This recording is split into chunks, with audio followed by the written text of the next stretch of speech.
Hey guys, my name is Brandon and welcome to or welcome back to my YouTube channel. If you like what you see in here, you're more than welcome to hit the subscribe button so you stay notified every time I upload a new video. Okay, let's get straight on with today's video. Hey everyone and welcome back to Is That More Brandon. So in today's video, I'm going to be doing a review to the 10th episode of the Traitors Series 2. At the beginning of the episode, we obviously have found out recently that Ross has just been recruited as the new fellow traitor. And Harry basically said to the two boys, look at me and my baby traitors, as if like he's the one that's been there the longest, which he has, and that he's kind of training them up to kind of be like him, to obviously see how far they get through the game. And he basically went with the story that, obviously because he won the shield in the game, they can basically pretend that the traitors tried to murder him, and obviously that's why everyone came back to breakfast, and they used that as kind of like a, oh my god, they tried to take me out of the game. Ross basically said that obviously the traitors could win and let's go get that money, and then obviously to the camera he said, Harry, I'm coming for you, man, as if like, you know, to kind of, because they took his mum out of the game, he's going to obviously take whoever took his mum out of the game, which was Harry, the last remaining original traitor. Jasmine and Molly were the first two in for breakfast. They basically said they're glad that it's just the two of them, and Jasmine said that Zach was grinding her gears and he thinks he's always the smartest person in the room, and again, I kind of think him and Jasmine are kind of going against each other, as in thinking that each other are traitors. Then it was obviously Zach who came in next, and he basically said to Jasmine they should have a chat at some point today, and then ended up sitting next to Jasmine, kind of having a little chat with her then, saying, look, I'm really sorry about how I acted, or, you know, I'm really sorry about my behaviour. I guess I kind of just said things that I shouldn't have said, really. So I guess that was quite nice. I don't think in this sort of game you have to apologise for being yourself, or, you know, being confident, or, you know, accusing people of things, but at the same time, I guess it's a nice gesture to kind of say, look, sorry, and, you know, as long as it doesn't happen again. And then Molly basically explained that she didn't feel like Jazz was convincing her that he's not a traitor, and Zach basically said there were still question marks that he had with Ross. At this point, Evie, Ross and Jazz hadn't come back for breakfast, so I think they were all kind of just deciding who they thought potentially was going to get murdered. And then Evie and Ross walked through the door, and actually before she walked in, Zach basically said if Evie goes, then it's Ross. And then obviously because Jazz didn't walk in, they kind of were a bit like, oh, is Jazz dead? So obviously just before Jazz came in, again, Zach kind of went on his ramble of, you know, accusing people and coming up with his theories and things like that, and he basically said to Ross that he either thinks it's Ross or Jasmine, and yeah, just kind of went based on the assumptions, and I think he said it's either Ross or Jasmine because of the fact that the two of them didn't know that Harry got a shield, and obviously Evie was also part of that group who didn't know, but then she found out, she had that conversation already with Zach, so he kind of cleared the air with her. And then Harry basically said, no way, as if like, can't believe that Jazz has gone from the game. And then Zach basically said that it couldn't be him, Molly or Jazz, because obviously they all knew that that Harry got the shield. And Andrew said, oh, I also knew that Harry got the shield. I think at this point then Jazz walked in, they were all kind of a bit like, okay, well, I don't really know what's going on. And Ross basically, I think, kind of was also getting attacked by Zach here, with Zach saying, look, you're the only one at the moment that doesn't know or didn't know that the shield was taken. And then I think Ross's kind of comeback was like, well, actually, I'm not going to nominate someone who was down in the tunnel, because obviously I don't know who did or didn't get a shield because I wasn't down there. And he said he's not stupid enough to do that. With Zach saying, actually, okay, yeah, that kind of makes sense. Jasmine was basically saying that Zach was very selfish, speaking about himself again, kind of like, how's this going to affect him? How's this going to make him look? How's this going to affect his game? But again, he keeps putting himself in the spotlight, but I guess he is saying valid things that are true, and, you know, these, I think I'm very surprised he's actually been kept in this long, because the traitors know that he's smart, but then I guess they're not stupid enough to get rid of him, just in case it then comes back onto one of the three of them, or however many of them there are at the time, because they know he's so good at the game. So yeah, it's a little bit of a weird one. It's like, don't get rid of Zach, because then who doesn't he like, or who's he attacked? It's obviously one of them who's got rid of him. But then don't keep Zach, because if you're a traitor and there's only X amount of people left, he's going to work out the pieces together and see who knows who and who's potentially lying to who.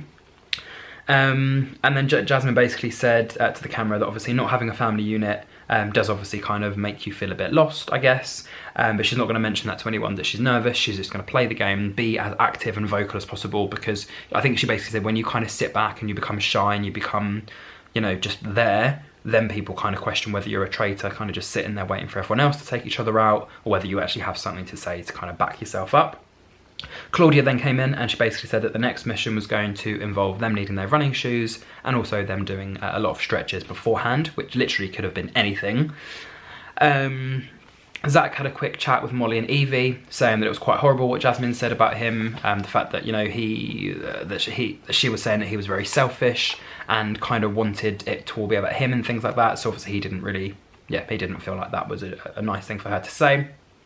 And then Molly kind of said that she kind of feels like Zach is always very sure on something, and whenever he does come with an idea, he doesn't let anybody else speak. So I'm not going to say here that she is thinking that he's a traitor, but I think she's definitely thinking that he doesn't let people speak. So maybe does he not want to let someone say something because then he knows he might get caught on his own words, or, you know, he might get caught out as potentially being a traitor. So it's just one of those things of like, he needs to be careful, but he also can't change the way that he is. He has to just be the way that he is. I think Harry was also in the same car as Zach, Molly and Evie, and he said it seemed like Ross and Jasmine were using each other as a shield. And then Ross said to Jasmine and Jazz that he thinks that both of them are faithful. Jasmine said that Harry potentially could have got the shield. And, you know, even though everyone sees him as a faithful, he could have been a traitor that got it for himself. And then Jazz basically explained that there maybe wasn't a murder, and Ross said that potentially there could have been a recruitment. So I think here Ross, Jasmine and Jazz were all sitting at breakfast kind of discussing what they think has happened. So Jazz thinks there's been no murder, Ross thinks there's a recruitment, and I think here Jasmine was like, okay, but there could have been a recruitment, but there's probably only going to be 1 or 2 traitors left. You can't have that many left in the game. They've got rid of about 3 already. You can't keep bringing them in. We've lost 4 now, so, or 3. No, we've lost 3 at this point. Sorry, we lost 3. Yeah, Ash, Miles, and Paul. Yeah, we've lost 3. And then, yeah, Ross basically kind of said that, you know, he's playing this new role as a traitor, and he does have to try and plant some seeds amongst the faithfuls. So if there's anyone that he kind of doesn't really trust, or people that he kind of is going against, he's going to let those seeds drop a little bit.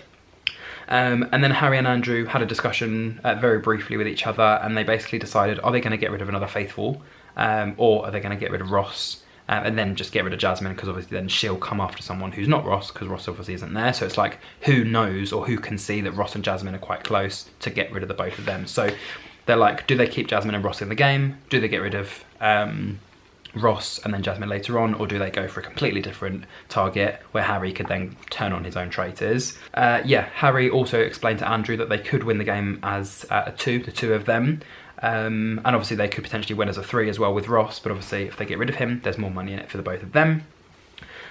Zach said to Evie that he needs to have some different chats and some difficult chats with people. He explained that he seems to be a little bit suspicious of Ross, and that he obviously didn't know Harry got the shield. And Evie explained to the camera that obviously because of the type of job she's in, being a veterinary nurse, she is very good at kind of being detached from people or situations, and she kind of used the example of, you know, 1 minute she'll go through something sad, next minute she'll be greeting a young girl with a new pet or something like that. So yeah, she can basically easily switch her emotions off and just focus on the facts, and kind of go forward with that. So yeah, I think here she's kind of listening to Zach, understanding Zach, not accusing Zach, but not taking everything on board. She's kind of just listening, processing, and kind of, you know, I think that's basically what this game is. It's like a puzzle. It's like, what information are you being given by people? Is the information given to you genuine, or is it just to kind of confuse you to, you know, vote for someone else? So I think it's very difficult. As an outside person, knowing who the traitors are, yes, it's very easy to work out the red flags, but I guess being in the game, you kind of just trust and don't trust anyone or everyone until you get one amazing ally. But then even then, you don't know if they are a very faithfully traitor or a, you know, it's just a very weird game. So even at this point where there's so few people, it makes it then even more difficult unless you've had these amazing friendships or connections at the beginning and you've genuinely, you know, not been backstabbed, or you've not been like attacked or whatever, like I just did to my lamp. And then yeah, Zach basically said people close to him, he wants to make sure don't vote for him. So that's why he's basically going off of what I just said. He wants to make sure that the allies that he has are genuinely close to him. And I think he kind of said that he really trusts Evie. So I don't think she's as close to him as he thinks he is to her. But I think he basically said here he's planning on getting Ross or Jasmine out just purely because of the fact that he didn't know that Harry had a shield, and then I guess Jasmine seems to be kind of working with Ross, or a little bit too close to him, or kind of agreeing with everything that he says. And Harry basically was in a Jeep with a few of them, and then he basically said it's definitely one of them in the other Jeep, i.e. Jasmine, Ross, Evie or Andrew, who are probably the foremost traitory out of the run late. So Harry was obviously in the car with the other three. No, so Evie and Ross took the 4,000, Andrew and Jasmine took the 3,000, Jazz and Zach took the 2,000, and Harry and Molly took the 1,000. And basically what was going to happen is at each part of the trial, they were going to get a question or a puzzle. If they received a scroll and the scroll said correct, they get to move on to the next part of the game. And if they got the question wrong, then the scroll would obviously be, it would say incorrect, and then they get caught in some sort of trap. So there was also one shield in the woods, and they could all fight for that at the end. It would either be risk the money for a shield or take the money and add that to the prize pot. Zach basically said that he kind of felt like he needed the shield for security. Molly said that him and Harry are a good pair, and she and him seem to be both better at the physical challenges. Zach said that him and Jazz were a good pair because obviously Jazz is quite physically good, and Zach explained that he's quite cerebrally good with his brain. And then with Andrew and Jasmine, she basically said that they're both rugby players. They're obviously both quite quick at running, and they basically used their power and strength to obviously get through the game. I didn't even realise Jasmine was a rugby player, but it's nice to kind of, I guess, pick on this last little bit of information. In terms of the first question, they had to decide what they thought was the name of the forest, which Claudia had actually just explained to them 10 minutes before the challenge. So it was either the McDarrick or the McDorman. So Zach and Jazz, Andrew and Jasmine, Evie and Ross all went for the correct answer, which was obviously the McDorman. But Harry and Molly ended up going for McDarrick. Harry kind of took the leap of faith into what he thought was the correct answer, ended up being the wrong answer, and he basically eliminated himself from the game. Molly said that she couldn't stop laughing, and obviously said to Harry to wish her luck, because she was obviously now continuing in the game with the money pot, but it now just was her on her own. Harry basically said 30 seconds into the challenge he's already out, covered in gunk. Wasn't a very good performance, and he said it was probably the worst that he's performed so far. In terms of the second question, so this is where we kind of got a split, 2 and 2. So they had to decide what was the missing piece from the symbol of the round table. They weren't told that it was the round table. You could kind of tell it was the round table, and it was either a sun or a moon. So Ross and Evie, Jasmine and Andrew both went for sun. That was incorrect. So Jasmine got caught in the trap, and again Andrew had to continue on his own, and then Evie got caught in the trap, and Ross had to continue on his own. Molly went for moon, got it correct. And then Zach and Jazz both went for moon. Obviously they've got 2 brains, they've both got each other, I guess, to help. So they obviously both went to the next question. And then the third question was, what does this phrase mean? So you had the letters B-A-S-T-A-B-C-K, which was bastabk, which is basically the word back with the word stab in the middle. So it's like ba-stab-k, ba-stab-k, so backstab. So it was either stab in the back or backstabber. And obviously I think the answer was stab in the back, because the word stab was in the word back. Ross, Zach and Jazz and Andrew all got that correct. Molly got it wrong, so she was the first pair who were completely out, and they lost 1,000 that they could have added to the pot. The next question was 4187, and basically, again, the correct answer was foes. So Andrew got it correct, but again, Ross on his own got it incorrect. Again, lost 3,000. Zach and Jazz also went for fate, and that was, again, incorrect. And Zach actually ended up taking the money pot with him into the trap, so they actually lost the 2,000, and although Jazz was still in the game, he lost his 2,000. So yeah, like I said, the number was 4187, and they had to basically just say whether it represented the word fate or the word foes, and then Zach actually explained it.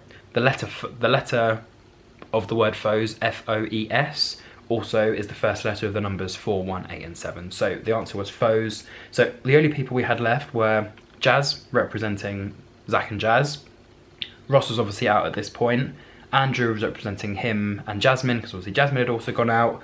And yeah, Zach kind of took the plunge thinking that he was going for the right answer and ended up getting it wrong, and then kind of, I guess, realised when he got it wrong that, you know, what the actual right answer was. And he also then explained to Jazz that he couldn't throw the money out because there was no holes to throw it in. Andrew and Jazz basically both got to the end and they had to decide whether they wanted to risk the money for a shield or to just go straight through. Jazz obviously wanted to risk the shield because he didn't even have any money at this point. Andrew exited, so he got 3,000 for the team, saying, I've got to do this for the team, it's one for the team. And the final question for Jazz to work out whether he was going to get the shield or not was to look at a pyramid of names, and there was a little gap in the middle where he had to just decide whose name was supposed to be in there, whether it was Ash or whether it was Diane. And it was a bit difficult to get at first, but basically the missing gap was each line had the names of the people in the game, and it was in number order. So Jasmine was at the top with Andrew. They both have 6 letters in their name, or 7 letters in their name. No, sorry, Jasmine was at the top. She had 7 letters in her name. Andrew and Aubrey were at second because they both had 6. And I think the gap was on the 3rd line, and obviously Ash is only 3 letters, so the answer was Diane. Jazz didn't get it right, but like I said, Andrew got 3,000 added to the pot there. Jasmine said that Andrew basically used his brain in that game and he managed to get them a pot of gold. So I guess at this point there's no one's kind of suspicious of Andrew, or if they are, they're not making it quite clear. And Zach basically explained that he kind of accidentally took the money into the trap, with Andrew kind of going, well, hang on, he didn't really use his brain. And Andrew said that everything he was doing for the team, everything he was doing was for the team basically at the end of the day. So he kind of needs to make out again that he's still as faithful as he was when he was a faithful. And Zach said that some of them should potentially go for Ross or Jasmine. They need to kind of be coming together and united as a team rather than throwing 4 different names out there and having, 3 different equal votes. So Zach, Andrew, Molly and Evie, I think, were all in the car at the same time. Zach said that there's too much evidence on Ross. Molly basically has said that Harry has proved himself as being a good faithful, with Andrew saying that Harry got the shield, but again, kind of on what Jasmine said before, he could have probably done what Paul did and been a traitor to give himself the shield to make it look like he was as innocent as he's making it out to be. Andrew had a quick chat here with Ross, and he basically explained that Harry was being quite elusive. He kind of said it to Ross, I guess, in privacy, as if like not thinking that Ross was going to go back and tell Harry. And Ross basically said to Andrew that he shot himself in the foot by kind of saying that, and he needed to report straight back to Harry. Ross basically explained that I think himself, Harry, Jasmine and Andrew needed to take Zach out of the game, and then obviously they could potentially murder someone later that evening, and then he can also go against any plans that Harry and Andrew have already made together. Because he obviously is this new traitor, they probably think he's not as smart as he actually is, and potentially, he could turn against them and actually continue going through the game. And then Harry basically said that the elusive comment that Ross basically just told him that Andrew had said has actually put him in quite a bad mood. So I think here Harry and Ross were discussing about who they potentially would get rid of from the game. Harry was kind of just trying to eat silently. Ross was kind of being all very traitory. And again, it's a bit, I guess it's kind of a dangerous thing, because obviously during the day, you don't want to be seen or heard, and you don't know who's listening next to the door. And he said that he can also go against the plans that Harry and Andrew have probably already made, because obviously you've got to think about it, Ross is the newest recruit as a traitor, and he probably thinks, and he probably knows that they know that he's going to be used kind of just as bait and then kind of thrown away, so he needs to prove himself and try and take one of them out quickly before they take him out. And then Harry basically explained to Ross that the word elusive and the comment that was made about him actually has put him in a bad mood. So you've got to remember at this point, Ross has just been told by Andrew that Harry's elusive. Ross has gone and given that information back to Harry, trying to do all this, traitor talk in the kitchen and try to discuss plans and who they should go for and things like that. I think Harry's just trying to eat biscuits at this point. And I think Harry every so often just kind of went, shh, as in like, stop talking, because if someone's listening, standing at the door, they've got their ear in, you don't know who's doing what. It's going to look very suspicious for at least the both of them, but if not Ross already, it's going to make Harry look suspicious, and then people will clock that the two of them are working together. Yeah, Ross basically said he knows he's on everyone's radar. He's doing the rest of this game now for his mum. Jasmine said that she probably will need to defend herself, and she's going to be fully in attack mode. And Andrew said he wants to get on with his job, go with the flow, and obviously jump on the bandwagon if you kind of need to. At the round table, Claudia explained that the prize pot was 68,150. And straight away, I think Ross and Zach both wanted to start, but it was Ross who kind of went first and said, look, I know that Zach, you're going to go for me and you're going to accuse me of all these sorts of things about me not knowing that Harry had a shield and things like that. But I am not a traitor, and I can probably say just as many things about you, that why you look suspicious to me and why you are probably a traitor as well. But he was obviously trying to defend himself. Zach explained that Ross, Jasmine and Evie all didn't know that Harry had a shield, but he already had a chat with Evie to kind of clear the air with that, so he kind of doesn't really think that she's a traitor at all. So it kind of leaves it between Ross and Jasmine, and if Ross isn't a traitor, then it means Jasmine is, and if Ross is a faithful, then maybe they can look elsewhere than just Jasmine. Ross thinks that if Zach tries to pin the traitor situation on Harry, it's going to make it easier for him to get to the final, because that he knows there's a few people that are not going to vote against Harry, and that will make it easier for Zach to get to the final. I'm not really sure what he meant by that comment, to be fair. He kind of basically was just like, Zach's going to be in, like, he'll have enough numbers for people not to vote him out than to vote him out. Jasmine explained also that it could have been a brilliant plan that a traitor could have pretended they didn't get the shield, or that a traitor did kill someone, and then obviously make out that they didn't know someone had a shield. So like a double bluff, like they did know someone had the shield and they did know that no one was going to die, but to make out that you're actually still a faithful. And she said it would have been a very good gameplay, but it literally could be anyone at this point. And I think again she was kind of still looking in Ross's direction, also a little bit of Zach, but I guess she kind of turned on Ross here.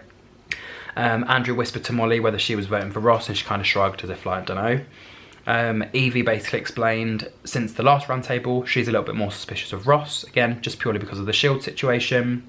Harry actually was kind of caught up in a weird situation, because he then said to Ross that Ross had been told by Andrew that Harry was elusive. So I guess here Harry's just kind of trying to stir the pot. So I guess he knows Andrew wouldn't have said that, or he's probably hoping Andrew didn't say that. But he basically said, well, hang on, Ross, not only are you kind of giving off traitor vibes here, but you're also telling me potential lies that other people have told you.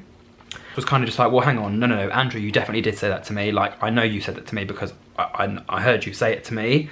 And yeah, I think here I do feel sorry for Ross actually at this point, because it's like he's genuinely just been lied to by Andrew, but you kind of have to do what you have to do for the game. Andrew's going to have Harry's back, Harry's going to potentially have Andrew's back. They both think that Ross is just their little new traitor they need to get out, and he was kind of only there for numbers. It kind of worked. And obviously when we got to the voting, there was 1 vote for Zach, 1 vote for Andrew, and 6 votes for Ross, which meant Ross was eliminated. Their plan worked, and I did see Harry smile over at Andrew as if like, oh my god, we actually did it. But again, they could turn against each other just as quickly as they, well, I guess turned against Ross. And Ross basically explained, before he revealed whether he was a traitor or a faithful, which again I guess would have been quite interesting, because you could have technically said, I was a faithful recruited into a traitor, but then you're looking at, okay, well, who's recruited you then? Who's still in the game? Who's recruited you? So it's a bit difficult. He actually explained that he was the son of somebody in the game, and they all kind of looked around like, what, who? And he said, yeah, I was the son of Diane. So they all kind of realised, oh my god, because even at this point, Andrew and Harry, the 2 other traitors, didn't know this. This was a secret for everyone. So Harry was a bit like, oh my god, I guess that's kind of why Ross wanted to join us, to kind of, you know, see who it was that got rid of his mum from the game. And then Ross basically revealed he was a traitor, banished from the table. Zach went straight to Harry, said, you've done it again.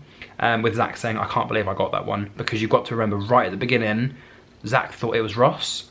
And obviously he was a faithful at the beginning, and then he obviously got recruited and accepted that. But none of them are going to know about that. They're just going to know what he was when he left the game.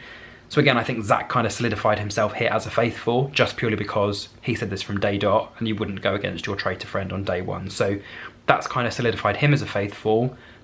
Evie's kind of in the orange. I guess Molly's the other main faithful, but everyone else kind of has like some sort of attention on them. Jasmine basically said that everyone's now looking at her, thanks Ross, because kind of Ross is a traitor, so people are now going to think she was working with him. And Zach said, Jasmine, Molly, Evie and Jazz, let's do a cheers. And you have to remember, these were the 5 that were the faithfuls left. Zach, Jasmine, Molly, Evie and Jazz. Harry and Andrew then walked in. And just before they did, Andrew said to Harry, look, was Ross trying to turn Harry against him? And he said, right, we'll discuss about this later. And he basically said all eyes now are obviously on Jasmine or Andrew. Molly explained that Ross did take quite offence to Andrew's lie. And she basically said that she's not going to have 100% trust in Andrew. She's probably going to have her eyes looking in his direction, but she can't kind of accuse him of anything at the moment. And then Zach kind of just jumped in and said it's not a lie, as in like it's not a lie that Ross was told this information. I think Zach was probably close enough to Ross to know that he's not going to lie about something like this. This was kind of just a way for Andrew to divert this attention away from him and be like, no, it's definitely Ross. I guess here Harry was kind of just observing. He was kind of just watching what everyone else was saying and doing.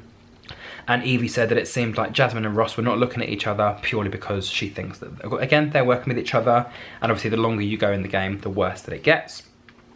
Harry basically said potentially he's going to go for Jasmine. And if it's not her as the traitor, he's going to actually then go for Andrew. So again, he's already put in these little shells in people's heads of if it's not this person, I'm going to go for this person. So it would be smart here for Harry and Andrew to get rid of Jasmine, because then that's Harry's plan of, oh my god, Jasmine wasn't a traitor, right, let's all go for Andrew. But then I guess he doesn't want to make it too obvious. He wants her to stay in the game a little bit, I guess, to kind of see if they go against each other themselves or how that works out, and also keep Andrew on side. And then, yeah, Molly and Jasmine were speaking to Andrew, and he basically asked them if his behaviour had changed. And Molly basically said that he seemed a little bit quieter from the first day, and Jasmine said that he looks a little bit down. So I guess just this conversation in itself, why would you ask if it feels like you've changed? Like, surely then you're just you're stubbing your own toe of like, well, hang on, have I changed? Like, you know, now something different happened to me. Does it feel like I've changed? And Andrew basically just explained to the camera that he feels like it's a little bit difficult now being a traitor. He's been on such a huge journey in his own life. He obviously was in an accident. He ended up in a coma for 5 weeks, and he was basically told that he was going to not be here anymore, and obviously survived. And, you know, his doctor said he wasn't going to be able to walk, and he has. And he basically just said that in any situation he's in, he'll never give up. Zach and Jasmine had a quick chat in the kitchen, and he basically said to her, look, if you're a traitor, I don't really know where to look next, because everyone I've been looking at is, I guess, faithful. And she basically said to him, look, well, I'm not a traitor, you're looking in the wrong direction. I think it was kind of that thing of like, may or may not see you tomorrow. One of us is probably gone, but, you know, good luck. And then obviously the two traitors, Harry and Andrew, decided that they should set the game now. And obviously Jasmine would probably be the easiest person to get out, purely because now Ross is gone, the eyes are all on her. Andrew said Jazz potentially could be the one that they get rid of, because he hasn't kind of been talking about Andrew for the last few days, but then could potentially get worried that literally he'll switch again and go, right, actually, no, Andrew, I think you are a traitor. Harry also brought up the question of Zach, saying potentially Zach could be a good option to go because he's quite good at working things out. And Harry explained that, again, Zach's also really good at piecing things together, like a puzzle. Andrew said it would be too stupid to get rid of Jasmine, and it will kind of look a bit suspicious that maybe Zach's done it. So I guess it's either Zach or Jasmine, because whichever one of you get rid of, if you get rid of Jasmine, then okay, it then falls the blame on Zach. But if you get rid of Zach, does it then put the blame back on Jasmine? And Harry said that they could also get potentially rid of Molly, because obviously she seems to believe everything that Harry says. So they basically decided it was either going to be Jazz, Molly, or Zach, who was going to be the next faithful they get rid of from the show. I guess, yeah, Zach and Jazz even are very good at working things out. Molly, I think out of the final 8 of them, she is the quietest one. But I think she's the one that's potentially going to silently keep getting through unless someone kind of calls her out, or, you know, asks for her opinion, or just gets rid of her, because they all basically said that she's not going to ever get banished at the table because she's always present, she's always there. So yeah, that's where we ended episode 10. So if you did enjoy, don't forget to like, comment, share and subscribe. And until my next review, thank you for watching and goodbye.